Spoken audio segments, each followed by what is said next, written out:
Dans le silence de la nuit, quelque part, peut-être sous un ciel que tu observes, ou derrière une fenêtre où l'ombre danse sur les murs, je t'invite à un voyage ancien, un voyage intérieur. Peut-être que ce soir, ton cœur porte une fatigue que les mots ne savent pas toujours nommer. Une lassitude discrète, faite de questions sans réponse, de silence plus lourd que le bruit du monde. Peut-être cherches-tu simplement un refuge, un souffle, une présence douce, là où le sommeil tarde à venir. Alors, permets-toi de t'allonger, de te déposer dans cet espace suspendu. Laisse les bruits du jour s'éteindre lentement, comme une lampe qu'on souffle. Ici, il n'y a rien à faire, rien à comprendre, juste écouter, juste respirer, juste être. D'où m'écoutes-tu ce soir? Sous quelles étoiles? Ou derrière quels nuages? Ton âme se demande peut-être Dieu, es-tu là? Il y a très longtemps, une autre âme, elle aussi, a connu le vertige de cette question. Cette âme, c'est celle de Daniel, un jeune homme, un fils de Jérusalem, un enfant d'une terre qu'il n'allait plus jamais fouler. Ce récit commence sur un chemin de poussière, un chemin qui s'éloigne de tout ce qui fut connu, un chemin d'exil. Écoute, le frottement des sandales sur la terre sèche, le murmure du vent qui soulève un nuage de sable. Les voix se sont tues, il ne reste que le souffle et les pas. Imagine, l'horizon se vide. Derrière, la silhouette de Jérusalem qui s'efface. Devant, les murailles étrangères de Babylone, encore invisibles, mais déjà redoutées. Et dans le cœur, une absence. L'absence du temple, l'absence du lieu où l'on croyait que Dieu habitait. Alors, où est Dieu quand le temple n'est plus? C'est le commencement d'un autre type de prière, une prière sans mur, sans autel, sans parfum d'encens. Une prière qui naît, dans l'urgence de survivre, sans se perdre. Peut-être toi aussi, ce soir, tu ressens cette étrange sensation, celle de porter une vie qui a basculé, de marcher sans avoir choisi, d'avancer sans toujours comprendre. Dans cette traversée silencieuse, viens, je t'invite à marcher aux côtés de Daniel, à ressentir ce que signifie être un étranger, ce que signifie survivre sans se trahir, ce que signifie chercher Dieu quand tout semble perdu, car il existe un lieu plus profond que l'exil, un lieu que ni les murailles, ni les chaînes, ni le silence ne peuvent atteindre. Ce lieu, c'est le sanctuaire caché, dans l'âme. Ferme doucement les yeux si tu le souhaites et laisse ton cœur écouter. Quand le silence de l'exil rencontre la mémoire de Dieu. Et si, toi aussi, tu ressens le besoin de garder près de toi ces murmures pour l'âme, n'hésite pas à t'abonner à cette chaîne. Un simple geste pour que chaque nuit, la paix te rejoigne à nouveau. Le sable se soulève encore sous les pas lents. Les silhouettes avancent, têtes inclinées, portées par une fatigue qui n'a pas seulement pris place dans le corps, mais dans l'âme. Écoute bien, il n'y a presque plus de voix, plus de conversation, plus de rire, plus de chant. Seul le frottement régulier des pas sur la terre. Seul le souffle du vent qui passe entre les rangs. C'est le silence, mais pas un silence apaisé. C'est un silence lourd, épais, le silence des départs sans retour, le silence de ceux qui savent que tout ce qui fut appartient désormais à un avant qu'on ne retrouvera plus jamais. Chaque pas résonne comme un adieu aux ruelles familières, un adieu aux rituels du matin, un adieu aux visages aimés, restés derrière. Un adieu, même au son de son propre nom comme s'il s'effaçait dans la poussière du chemin. Le vent du désert apporte avec lui des souvenirs, des images furtives, un champ d'olivier baigné de lumière, le parfum du pain chaud au lever du jour, la voix d'une mère appelant son enfant, le murmure des psaumes chantés dans la cour du temple. Mais ces souvenirs deviennent presque douloureux, car plus les pas avancent, plus l'horizon connu disparaît, et alors vient l'absence de voix. Car il n'y a plus de mots pour nommer l'indicible, il n'y a plus de langage pour décrire ce que l'âme ressent quand elle est arrachée à sa terre, à son Dieu, à son temple.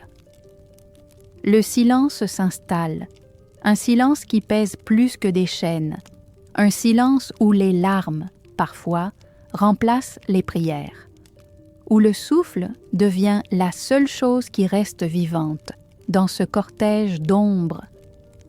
Marche Daniel, jeune encore, trop jeune pour porter un exil. Et pourtant, ses pas comme ceux des autres résonnent dans ce désert de sons. Chaque pas est un choix. Ne pas tomber, ne pas oublier, ne pas se dissoudre dans l'absence. C'est le commencement d'un exil qui n'est pas seulement un déplacement de corps, c'est un exil intérieur, un désert spirituel, où le silence des hommes devient le lieu où l'on commence, peut-être, à entendre autrement le souffle discret de Dieu. Alors la marche continue, et avec elle, ce silence. Un silence fait de poussière, de pas et d'une question suspendue que nul n'ose encore formuler. Et maintenant, où est-il? Les jours ont passé, ou peut-être était-ce des semaines, peut-être même des mois. Le temps dans l'exil n'a plus la même texture. Il se dilue entre l'avant et l'après, entre ce qui fut et ce qui ne sera plus. Les murs de Babylone se dressent maintenant, imposants, écrasants, d'un rouge brûlé, couvert de symboles inconnus. Des lions sculptés, des créatures ailées, des inscriptions dans une langue étrangère. Daniel lève les yeux. Son regard cherche ce qui pourrait ressembler, même de loin, à une trace, une empreinte, un fragment, quelque chose de Dieu, quelque chose qui lui rappellerait qu'il n'est pas totalement perdu. Mais ses yeux ne trouvent que la froideur de la pierre, des colonnes trop lisses, des portes trop grandes, des jardins suspendus qui n'ont pas l'odeur de ceux de Juda. Rien ici ne parle la langue du sacré qu'il connaissait. Rien ne porte la mémoire de ses pères. Rien n'évoque le murmure des prières portées par le vent de Jérusalem. Alors, ses yeux se refusent à s'habituer. Non, il ne veut pas que cette ville devienne son horizon. Il ne veut pas que ses murs remplacent la lumière douce des collines de Judée. Et pourtant, il cherche, il scrute, à travers les grilles, à travers les marchés bruyants, à travers la foule qui ne parle pas sa langue. Parfois, au détour d'une rue, son regard croit reconnaître une silhouette familière, un éclat de lumière, un fragment de ciel, mais ce n'est qu'une illusion. L'illusion de l'âme en quête d'un repère. L'espoir, alors, se cache dans les détails les plus discrets, dans une pierre posée de travers, dans l'ombre d'un arbre qui rappelle l'olivier de l'enfance, dans le souffle d'un vent chaud qui, pour un instant, semble murmurer un psaume oublié, et pourtant, la sensation d'être étranger persiste. Étranger au monde qui l'entoure, étranger même à lui-même, parfois, comme si l'exil ne volait pas seulement la terre, mais aussi une part de l'âme. Daniel comprend peu à peu que l'exil n'est pas seulement un lieu, c'est un état, un vertige intérieur. Mais au fond de ce vertige, une promesse reste suspendue, même si elle est encore silencieuse. Tu ne me trouveras peut-être pas dans les murs, mais peut-être dans le souffle entre les murs. » Alors, malgré la perte, malgré l'absence, le regard de Daniel continue de chercher, inlassablement, fidèlement, dans chaque pierre, dans chaque ombre. Il cherche encore le visage caché de Dieu. Les jours s'étirent, et avec eux vient un autre exil. Un exil plus subtil, plus silencieux, plus insidieux, celui de la langue. Dès les premières heures à Babylone, les sons environnants deviennent un mur invisible. Des mots claquent dans l'air, roulent comme des pierres sèches, sans écho dans l'âme. Une langue aux formes étranges, aux sons lourds, aux accents inconnus. Chaque phrase entendue est comme une énigme que l'esprit ne sait pas déchiffrer. Chaque mot ressemble à un voile tendu entre l'âme et le monde. Daniel se heurte à cette frontière invisible. Il écoute, il tente de comprendre, mais les sons lui glissent entre les doigts comme du sable trop sec. Nommer le monde devient soudain un effort douloureux. Comment appeler un arbre dont le nom ne chante pas comme celui de Judée? Comment désigner le pain sans que le mot ne porte plus la chaleur du four de la maison? Comment prier quand les sons que l'on apprend n'ont pas la saveur du sacré?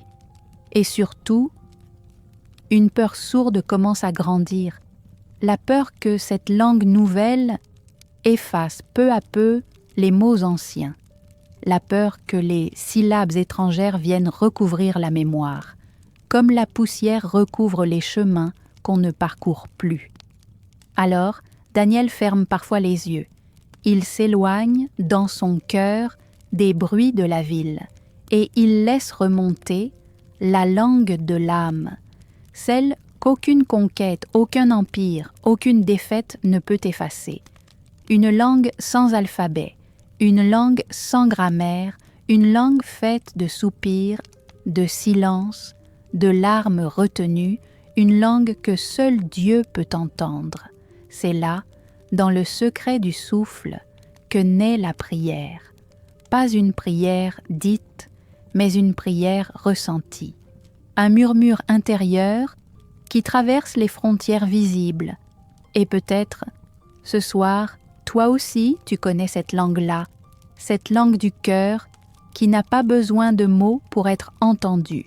Car même quand le monde impose d'autres langages, il existe, au plus profond de l'être, un espace inviolable où l'âme parle encore dans la langue de ses origines. Et dans ce sanctuaire intérieur, Daniel comprend, tant que la prière subsiste, la mémoire ne meurt pas. Les jours passent, et avec eux, de nouvelles couches d'exil s'ajoutent aux premières blessures. Après la perte de la terre, après le poids d'une langue étrangère, vient maintenant le choc du vêtement. Les mains des serviteurs apportent des tissus aux couleurs vives, aux motifs complexes, aux textures inconnues. Des étoffes tissées avec soin, mais qui ne portent pas l'odeur de la maison, pas le parfum du lin frotté au soleil de Juda, pas la trace du vent de la colline, ni la poussière douce des sentiers familiers. Daniel regarde ses vêtements, il les effleure, il les enfile, mais il ne s'y reconnaît pas. Il glisse sur lui comme une peau étrangère, comme une histoire qu'on voudrait lui imposer, mais qui n'est pas la sienne. Ses habits portent le sceau de Babylone. Ils disent l'appartenance à un monde qui n'est pas le sien. Il murmure silencieusement « Tu n'es plus celui que tu étais ?» Et pourtant, à l'intérieur, Daniel sait. Il sait que le tissu ne peut pas recouvrir l'âme, que l'habit peut masquer le corps, mais pas éteindre la mémoire profonde. Il ressent cet inconfort étrange, se voir dans le reflet de l'eau et ne pas reconnaître l'enfant de Jérusalem. Sentir son propre corps devenir le théâtre d'une dissonance. Porter ce que l'on ne choisit pas. ressembler à ce que l'on n'est pas. Alors il se souvient, il ferme les yeux, il revoit le lin simple de sa jeunesse. La tunique légère qui sentait la farine, l'huile et la cendre chaude, le tissu usé, mais chargé de la tendresse des jours passés. Et il comprend que même si le monde l'habille de couleurs étrangères, même si l'exil impose ses masques, il existe une robe plus secrète, un vêtement tissé non par des mains humaines, mais par la mémoire, la prière et la fidélité. Un manteau invisible, celui que nul ne peut enlever, celui que seule l'âme porte quand elle se souvient de qui elle est. Daniel se redresse alors en silence. Ses vêtements bruissent sous le vent étranger, mais son cœur murmure doucement. « Je suis encore fils de Juda, même ici. » Il y a des blessures qu'aucun œil ne voit, des blessures plus profondes que les chaînes, plus invisibles que les murs. Parmi elles, celle du nom qu'on te vole. Très vite, les serviteurs du palais appellent Daniel autrement. Un nom babylonien. Un nom qui ne porte pas la mémoire de ses pères. Un nom qui n'a jamais été murmuré dans la maison de son enfance. Un nom qui n'a pas été béni par la voix de sa mère, ni gravé dans les prières de ses ancêtres. Les lèvres étrangères prononcent ce nouveau nom avec aisance, comme si, en le disant, il pouvait réécrire son être, comme si, en le répétant, ils effaçaient peu à peu ce qu'il fut. Mais Daniel sent, il sent au plus profond que ce nom n'appartient pas à son âme. Il le porte, oui, il le supporte, oui. Mais il ne le laisse pas pénétrer le sanctuaire intérieur, car le nom n'est pas qu'un assemblage de sons. Le nom est une prière. Le nom est un souvenir. Le nom est une racine invisible qui relie la poussière de la terre au souffle de Dieu. Alors, chaque fois que les voix du palais l'appellent par ce nom imposé, Daniel répond, mais en lui, une autre voix s'élève, discrète, fidèle, une voix qui murmure son vrai nom, celui qui fut chuchoté sur son front le jour de sa naissance. Celui que Dieu connaît et que le monde ne peut pas voler. Et dans le secret, il prie. Une prière qui commence ainsi. « Dieu de mes pères, souviens-toi de moi, de mon vrai nom, de celui que toi seul connais. » Il garde ce nom comme un trésor caché. Il le dépose dans les replis invisibles de son cœur, là où aucune domination, aucune langue, aucun empire ne peut atteindre, car il sait, tant que le nom survit, l'âme reste debout. Tant que la mémoire ne cède pas, l'exil n'a pas tout pris, et ce nom secret devient une lampe intérieure, une flamme silencieuse qui éclaire l'obscurité d'un monde où l'on voudrait le faire disparaître. Daniel marche alors, appelé autrement, mais jamais oublié de celui qui connaît le vrai nom de chaque âme. Dans l'enceinte du palais, il y a une autre épreuve, moins visible, moins brutale, mais tout aussi profonde, celle de la table. Les banquets de Babylone sont vastes. Des plats sculptés, remplis à l'excès, des viandes fumantes, des vins parfumés, des fruits mûrs aux couleurs éclatantes, des épices aux senteurs puissantes, des douceurs trempées dans le miel et l'huile. À première vue, tout semble être abondance, un festin, une promesse de plaisir, un refuge, peut-être contre le vide de l'exil. Mais Daniel regarde ces plats, et ce qu'il voit, ce n'est pas la générosité, ce n'est pas l'abondance. Il voit l'absence de bénédiction. L'absence du lien sacré entre la terre, l'homme et Dieu. Ces aliments ne portent pas la mémoire de sa foi. Ils sont imprégnés de rituels étrangers, d'offrandes faites à des dieux qu'il ne reconnaît pas.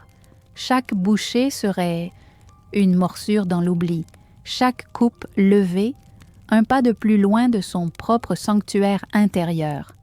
Alors vient le conflit, la faim du corps face à la faim de l'âme, le besoin de se nourrir face au besoin plus profond de ne pas se trahir. Et Daniel choisit. Dans le silence, sans éclat, sans provocation, il choisit la simplicité, il choisit la fidélité, il refuse ce qui semble bon pour ne pas perdre ce qui est sain. Il demande des légumes simples, de l'eau claire, un repas qui, aux yeux de tous, paraît pauvre, mais qui, pour lui, devient un acte de résistance sacré, car il sait que ce n'est pas la richesse des mets qui nourrit l'âme, mais la présence invisible de Dieu dans chaque geste, chaque offrande, chaque prière.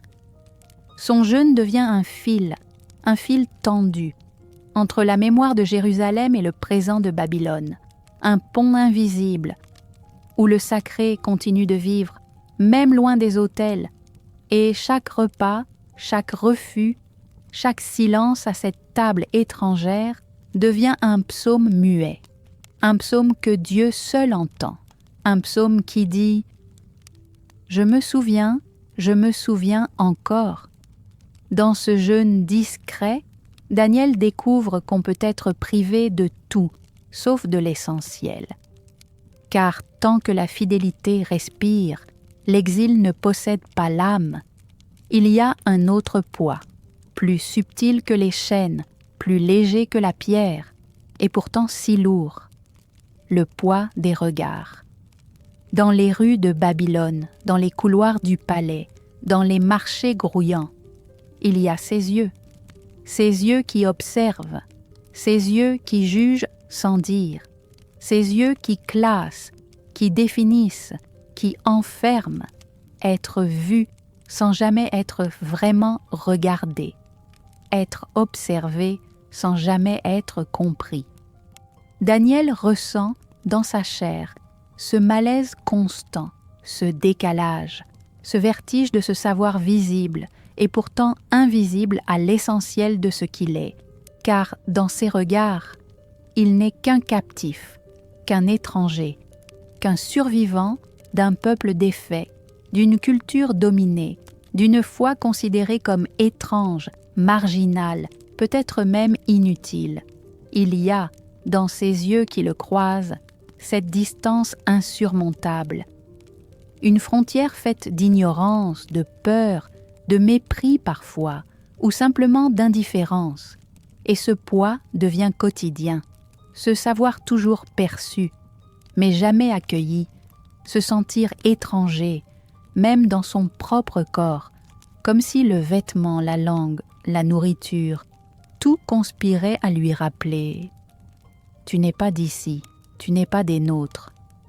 Alors, comment exister quand le monde te regarde mais ne te voit pas?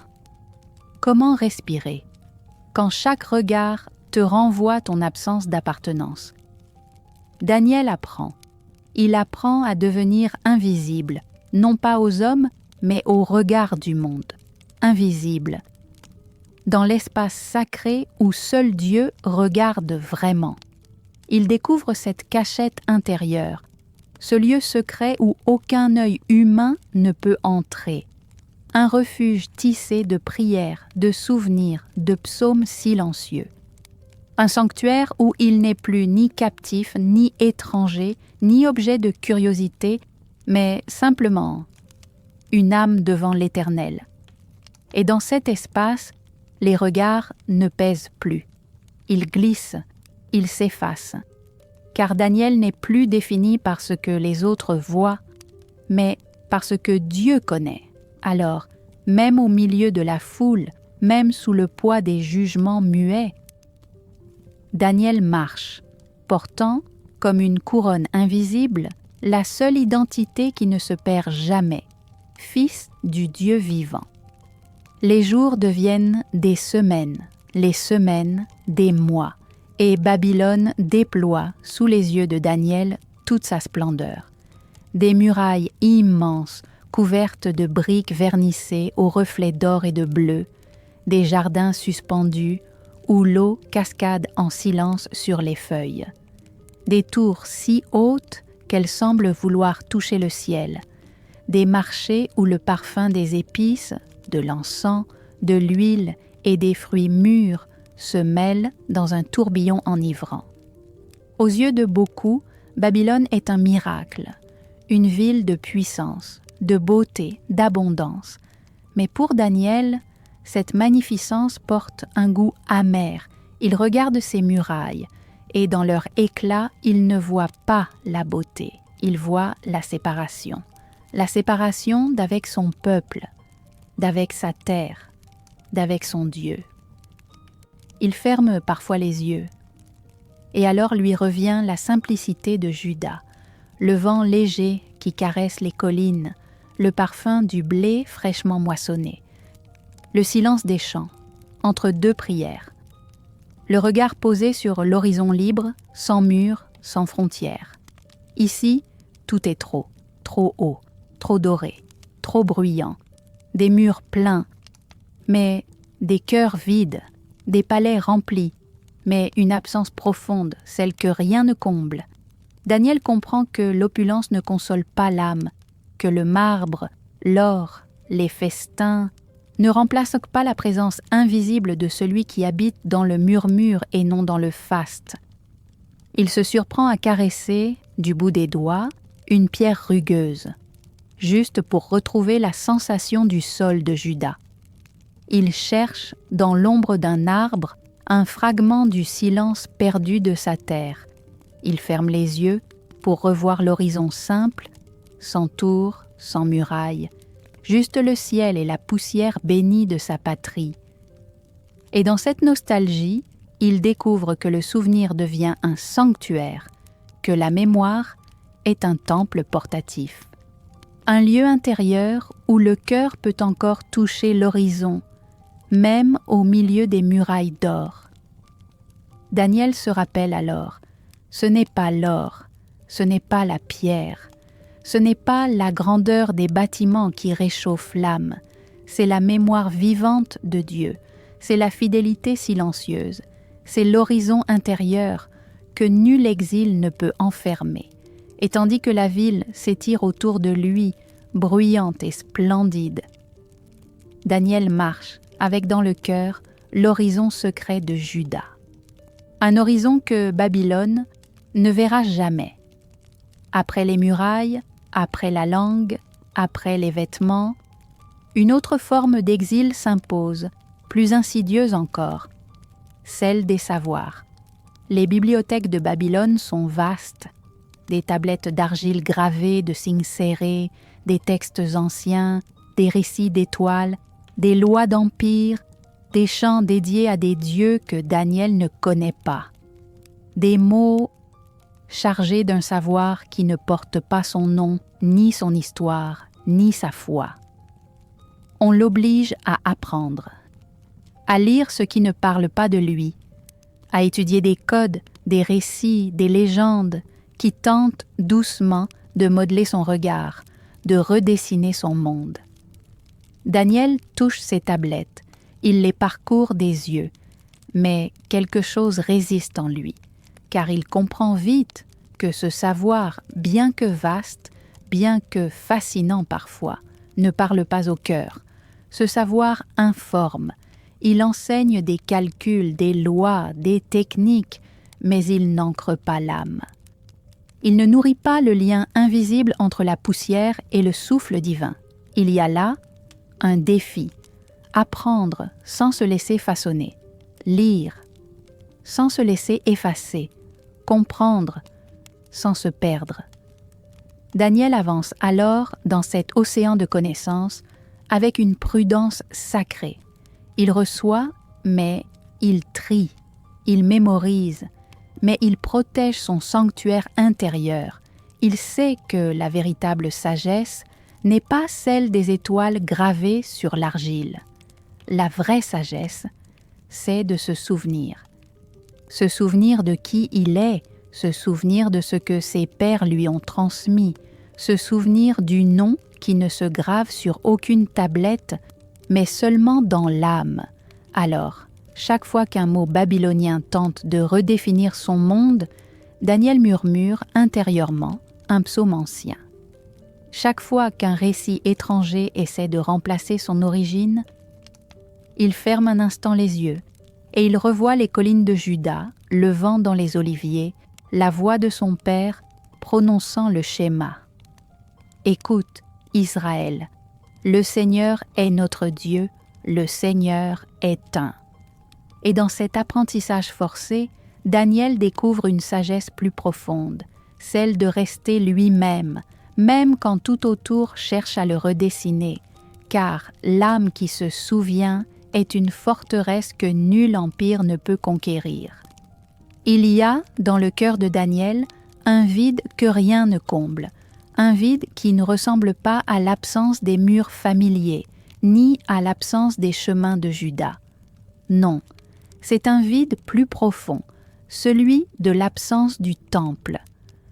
Là-bas, à Jérusalem, le temple se dressait, avec ses murs de pierre blanche, avec l'autel, avec le parfum de l'encens qui montait vers le ciel, avec la lumière dorée qui filtrait entre les colonnes, avec le son des psaumes portés par le vent du matin. Mais ici il n'y a rien, rien qui ressemble au sacré, rien qui puisse contenir la présence de Dieu comme le faisait le temple. Et la question revient, lancinante, obsédante. Où es-tu, Seigneur, quand il n'y a plus de lieu pour te prier? Les Babyloniens ont leurs temples, leurs statues, leurs rituels, leurs encens, mais aucun de ces lieux n'est le sien, aucun ne porte la trace de l'alliance. Alors Daniel cherche, il cherche un autel et il ne le trouve pas. Il cherche un sanctuaire et il ne le voit nulle part jusqu'à ce qu'une évidence se fasse comme un souffle doux dans l'obscurité. Le temple est en toi. Il comprend avec un frisson que le lieu sacré n'est plus un lieu de pierre. C'est désormais sa poitrine, son souffle, son silence.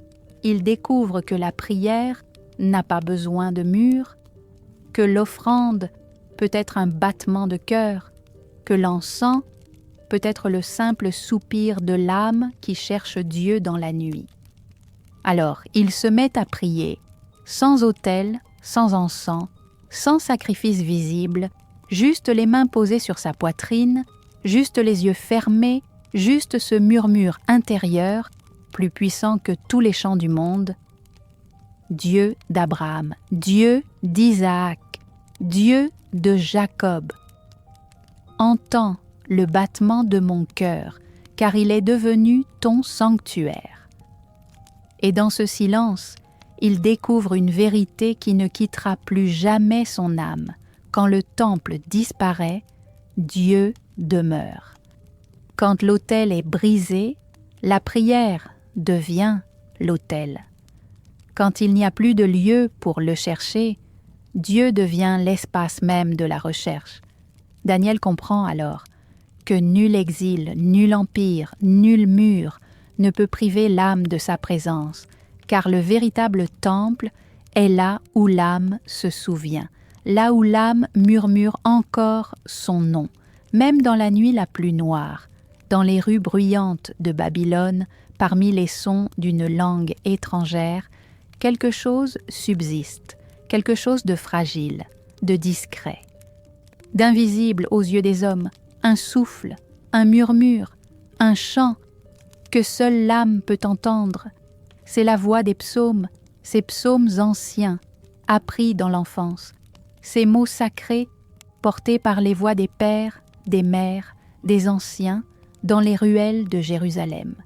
Daniel marche, et parfois, sans même s'en rendre compte, ses lèvres se mettent à murmurer, à peine un souffle, à peine un fil de voix, mais suffisant pour raviver la braise encore chaude de la mémoire. Je lève mes yeux vers les montagnes, d'où me viendra le secours? La réponse monte, douce, comme un frisson dans le silence.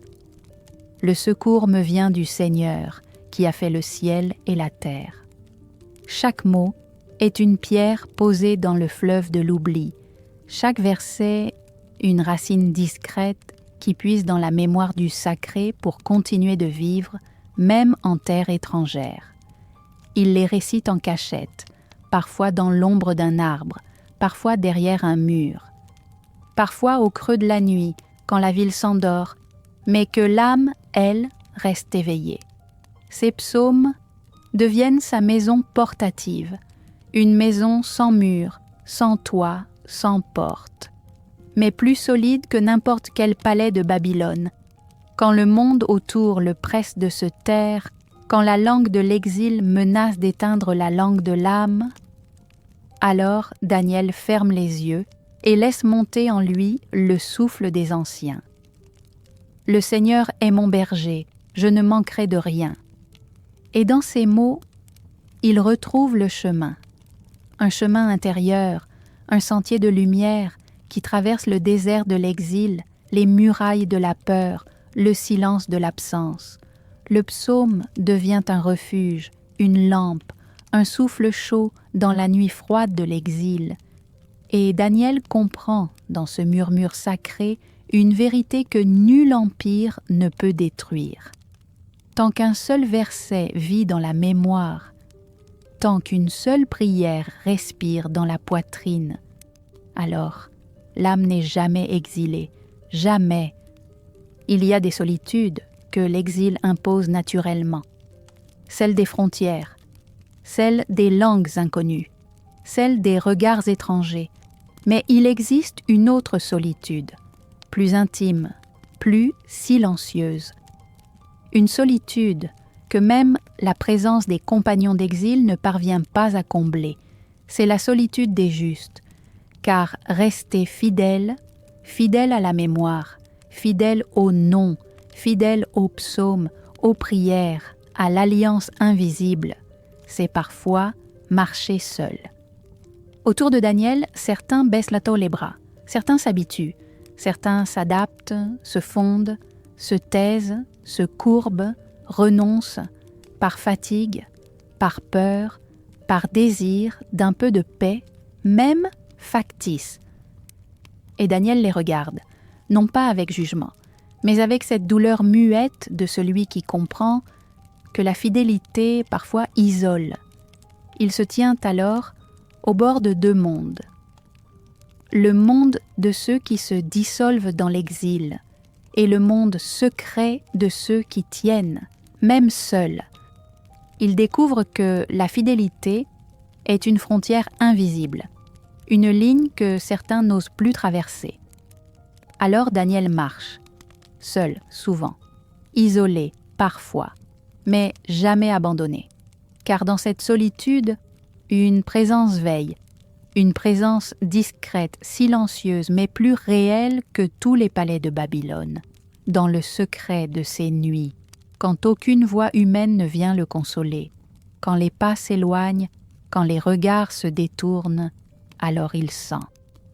Il sent le souffle du Dieu de ses pères, il sent cette main invisible qui tient la sienne dans l'ombre, et il comprend avec une clarté lumineuse que parfois, la solitude n'est pas l'absence, mais le lieu où la rencontre devient plus pure, plus nue, plus vraie.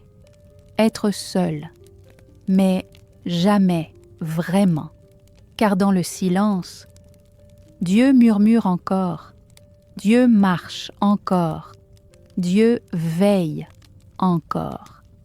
Et dans cette solitude sacrée, Daniel devient le témoin d'une vérité éternelle. L'âme qui reste fidèle n'est jamais abandonnée, jamais. La nuit tombe sur Babylone, une nuit différente de celle de Juda. Ici, le ciel est voilé par la lumière des torches, des feux, des palais. Les étoiles semblent plus lointaines, presque absentes. Daniel lève les yeux et il cherche, dans cette obscurité brouillée, les constellations de son enfance. Ces étoiles qui veillaient sur ses nuits, là-bas, sur les collines de Jérusalem. Mais le ciel ici ne lui parle plus. Il se couche souvent avec ce poids dans la poitrine. Ce manque, ce vide, l'absence du vent frais qui descendait des collines, l'absence du parfum de la terre après la pluie, l'absence des voix familières dans le silence du soir. Son oreiller, c'est la nostalgie. Son matelas, c'est la mémoire. Et le drap qui le couvre, c'est l'absence. Autour de lui, la ville ne dort jamais vraiment. Des pas résonnent dans les rues pavées. Des voix lointaines montent des marchés nocturnes. Le bruit sourd des portes, des chaînes, des charrettes. Mais l'âme, elle, réclame le silence. Le vrai silence. Celui que seule la nuit de Juda savait offrir. Alors, dans l'obscurité, quand le sommeil ne vient pas, Daniel prie, pas toujours avec des mots, parfois avec des soupirs, parfois avec des larmes silencieuses, parfois juste avec le souffle, posé entre deux battements de cœur. Il murmure encore et encore. Veille sur moi, Dieu de mes pères, même ici, même dans cette nuit qui n'est pas la mienne. Et il découvre que, même sans les étoiles connues, même sans le parfum de la maison, même sans les voix aimées, il existe un ciel intérieur, un ciel que l'exil ne peut pas voiler, un ciel où la prière devient étoile, où le souvenir devient constellation, où la fidélité devient lumière dans la nuit la plus opaque, et tandis que la ville s'agite, que les murailles brillent sous les torches, Daniel ferme les yeux, et dans le silence profond de l'âme, il entend encore le souffle discret de celui qui veille, même ici, même dans la nuit étrangère. Au détour des rues de Babylone, il y a des odeurs, des parfums puissants, envahissants, des résines brûlées, des encens épais qui montent en volutes, chargés de prières adressées à des dieux inconnus. Chaque coin de la ville semble respirer ces effluves. L'air lui-même semble saturé de ces fragrances étrangères. Des autels de pierre noire, des statues ornées d'or, des temples d'une majesté écrasante. Daniel passe, il sent. Et ce parfum, au lieu de consoler, trouble. Il n'a pas l'odeur du pain chaud partagé au lever du soleil à Jérusalem. Il n'a pas le parfum de l'huile mêlée aux herbes que l'on frottait sur le seuil des maisons en signe de bénédiction. Non. Ici, l'air porte l'empreinte d'une présence qui n'est pas la sienne, d'un sacré qui lui est étranger. Et pourtant, il doit respirer cet air. Il doit traverser ces rues. Il doit marcher parmi ces encens sans que leur fumée ne pénètre son âme. C'est un combat invisible, un combat sans bruit, un combat qui ne se voit pas, mais qui se vit dans chaque souffle. Garder pur l'encens de sa propre foi, protéger l'autel intérieur. Ne pas laisser les parfums étrangers étouffer le feu discret, mais vivant, de sa fidélité. Alors Daniel se souvient du parfum simple de la farine et de l'huile, de la fumée légère qui s'élevait de l'autel de Jérusalem porté par le vent du matin, de l'odeur du pain rompu, des herbes sauvages cueillies dans les champs, des mains parfumées de ceux qui bénissaient avant le repas. Et il comprend que le véritable encens n'est pas dans les résines brûlées, il est dans le souffle de la prière, dans la pureté d'un cœur qui reste tourné vers l'invisible, dans le murmure d'une âme qui se souvient encore du nom, il ferme alors les yeux, et dans le silence de son être, il fait monter un encens que nul ne peut voir, un encens fait de fidélité, de souvenirs, de confiance, et tandis que la ville s'embaume de parfums étranges, Daniel, lui, laisse s'élever un autre parfum, celui qui ne se consume pas, celui que seul Dieu respire, celui de la foi qui ne se courbe pas. Les jours s'écoulent. Les levées de soleil succèdent aux nuits d'exil, et avec eux, le quotidien impose son rythme, le travail, le service, les tâches confiées aux captifs. Daniel, comme tant d'autres, reçoit des ordres, des gestes à accomplir, des missions à exécuter, des responsabilités parfois lourdes, parfois humiliantes. Ses mains œuvrent, ses bras se tendent, se plient, se fatiguent. Il travaille, non par choix, mais parce que la survie l'exige. Et pourtant, quelque chose en lui refuse de se rendre. Il découvre que l'on peut plier le dos sans courber l'âme, que l'on peut servir sans se vendre intérieurement. Il regarde ses mains, des mains qui bâtissent des murs pour un empire qui n'est pas le sien, des mains qui tracent des lettres sur des tablettes d'argile, des lettres qui ne portent pas l'histoire de ses pères, des mains qui nettoient, qui portent, qui servent, mais son cœur, lui, reste libre, libre parce qu'il ne travaille pas pour les hommes, libre parce qu'il a déplacé son regard. Il ne regarde plus vers ceux qui ordonnent, mais vers celui qui voit dans le secret. Chaque geste devient alors offrande, non pas pour le palais, non pas pour le roi, mais pour l'Éternel, travailler, non pour être vu, mais pour rester fidèle, travailler non pour accumuler, mais pour maintenir vivant l'autel intérieur. Et dans cette dynamique silencieuse, Daniel comprend une vérité profonde. La véritable liberté ne dépend pas des chaînes visibles. Elle ne dépend pas des maîtres humains. Elle naît quand l'âme choisit pour qui elle se lève, pour qui elle œuvre, pour qui elle respire. Et chaque matin, en posant les pieds sur le sol étranger, Daniel murmure dans son cœur. « Je fais, mais je ne me livre pas. Je sers, mais je n'appartiens qu'à toi, Dieu de mes pères. » Ainsi, même au cœur du travail imposé, même au milieu des tâches qui ne portent pas son nom, Daniel reste debout, invisible aux yeux des hommes, mais infiniment vu du regard de l'Éternel.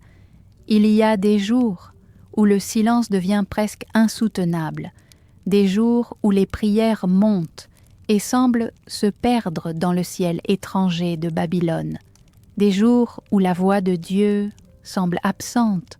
Daniel le ressent, ce vide, cette attente suspendue, ce murmure qui ne vient pas. Il ferme les yeux, il prononce le nom, il laisse monter la prière, mais rien, rien que le battement de son propre cœur. Rien que le souffle du vent qui traverse les ruelles de la cité. Et la question revient, sourde, brûlante. « Dieu, où es-tu » Mais au fil des jours, quelque chose change. Dans ce silence, Daniel perçoit une autre texture, une autre densité, une autre forme de présence. Ce n'est pas l'absence, c'est le mystère, le retrait discret, mais fidèle, de celui qui habite aussi le silence. Il découvre que parfois, Dieu ne répond pas avec des mots, il répond avec un souffle, avec un apaisement qui descend sans bruit, avec une force intérieure qui se lève sans explication. Le silence devient alors un espace sacré, un lieu où la parole humaine s'éteint, pour laisser place à une présence plus vaste, une présence qui ne se prouve pas, qui ne se démontre pas, mais qui se ressent comme un frisson dans la nuit. Daniel comprend que Dieu n'a pas disparu, il s'est simplement retiré dans le secret, il a choisi d'habiter l'invisible.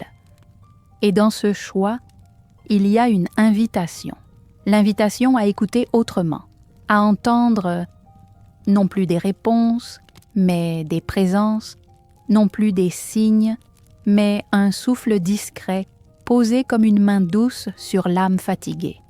Alors, même quand les cieux semblent fermés, même quand l'écho de la prière se perd dans le vide, Daniel continue de murmurer, de croire, de tenir, car il sait désormais que le silence de Dieu est parfois plus proche que sa parole, et que dans ce silence se cache le plus grand des mystères. Dieu est là, même quand il se tait. Il y a, dans l'exil, des moments où le monde exige que l'on plie, que l'on se courbe devant les puissances visibles, que l'on fléchisse devant les statues, les rois, les empires, les lois qui veulent redessiner l'âme.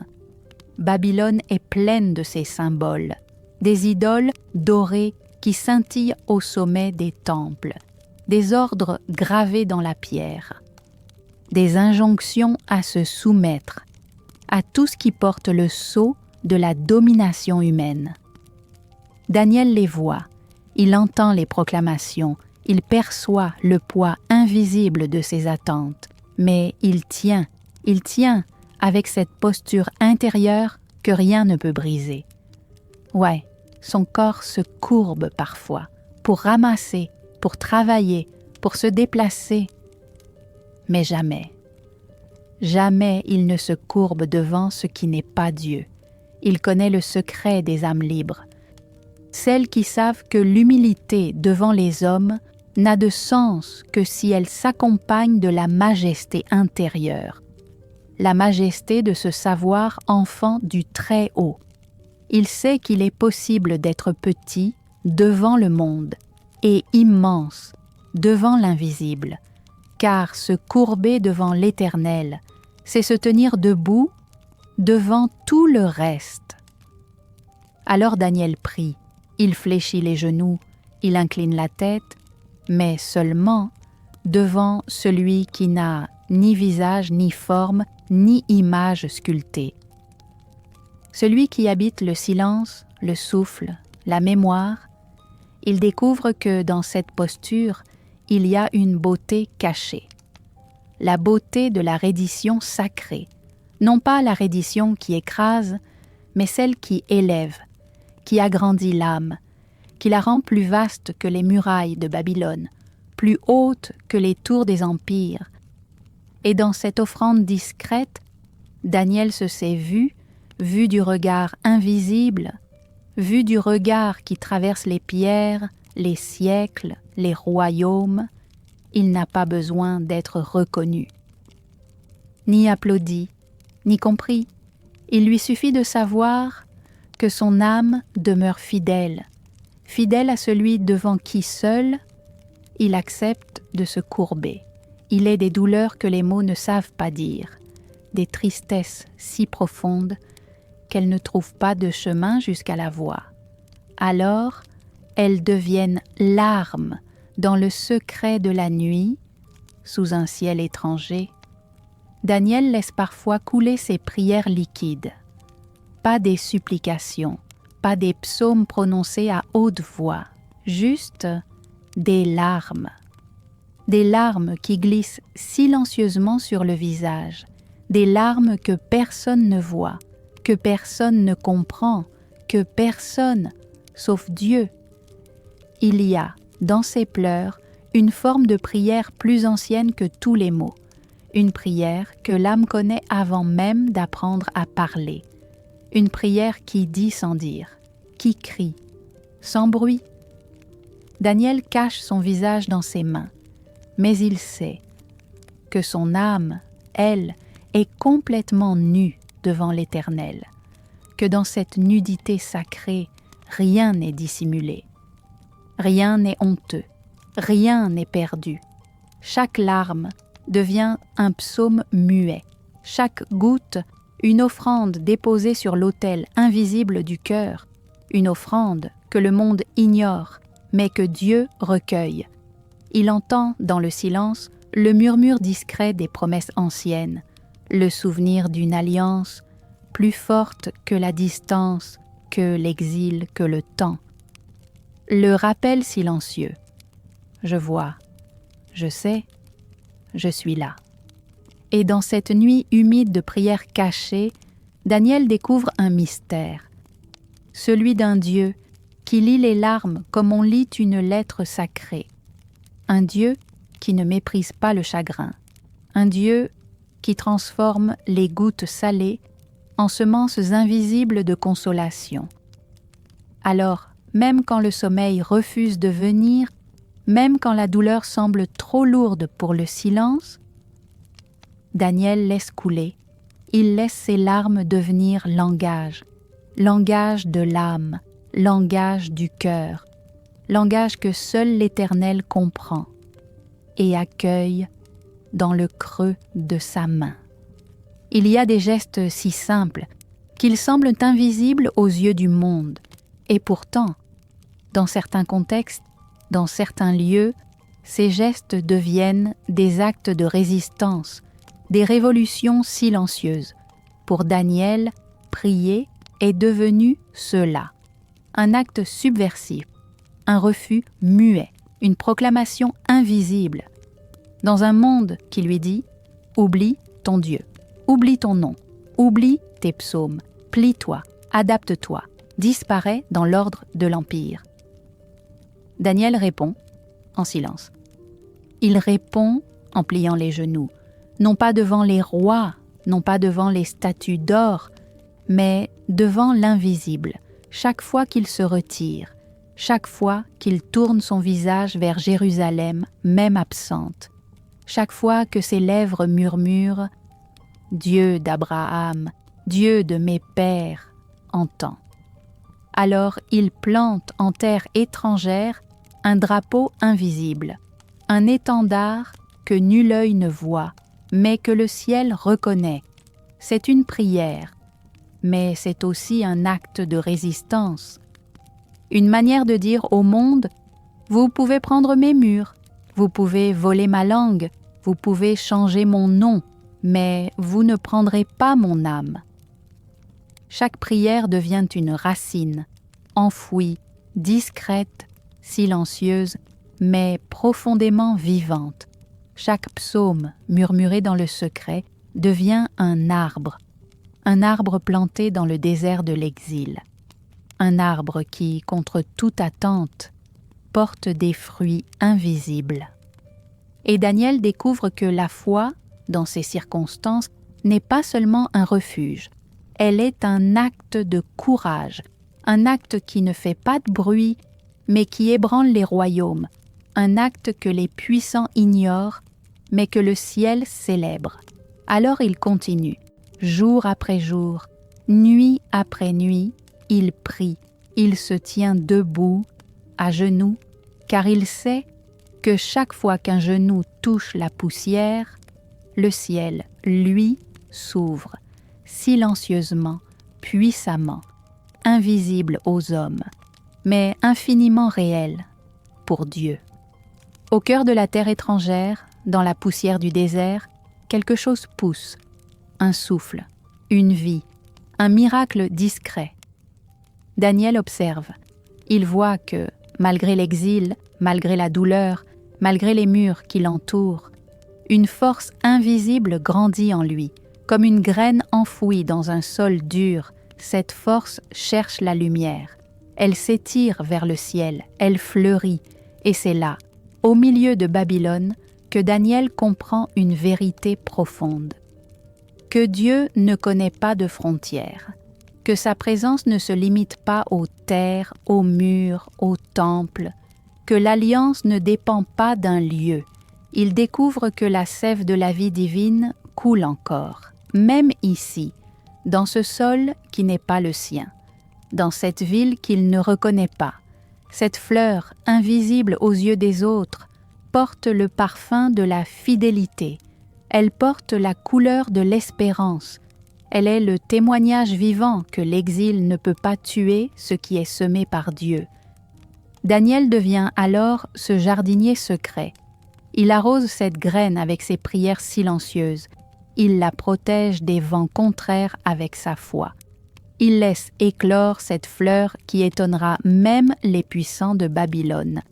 Et dans ce miracle discret, il trouve la force d'avancer, de marcher, de rêver encore. Car même dans l'obscurité la plus profonde, même au milieu des pierres les plus froides, Dieu fait naître la vie, il fait éclore la beauté, il fait fleurir l'inattendu. Ainsi, Daniel devient le signe vivant d'un mystère éternel, que là où il y a foi, il y a vie, que là où il y a fidélité, il y a floraison, que là où il y a Dieu, il y a toujours printemps. Le temps a passé, les saisons ont tourné, et quelque chose a changé, imperceptiblement. Un matin, au cœur de la cité étrangère, Daniel ouvre les yeux. Et dans le silence, dans l'éclat du jour naissant, il entend un murmure doux, plus profond que les murs, plus vaste que les empires. Il comprend enfin que le Dieu de Juda n'est pas enfermé dans un lieu, ni dans un temple, ni dans des pierres, que Dieu habite aussi Babylone, qu'il ne connaît ni murs ni frontières, que sa présence est un souffle qui traverse le temps et l'espace. L'exil n'est pas une absence, mais une invitation à découvrir que Dieu ne quitte jamais, que Dieu ne laisse jamais partir. Là où Daniel est, là où son cœur demeure fidèle, là où son âme prie, même en silence, là est Dieu. Et cette vérité défait les chaînes invisibles, brise les murs du doute, ouvre un chemin nouveau, l'exil fini, quand l'on comprend que Dieu n'a jamais vraiment quitté. Daniel marche alors, plus libre que jamais, avec dans le cœur cette certitude qui éclaire les nuits les plus sombres, où que je sois, toi, Dieu, tu es là. Et quand tout semblait étranger, Dieu a murmuré dans le silence de l'exil.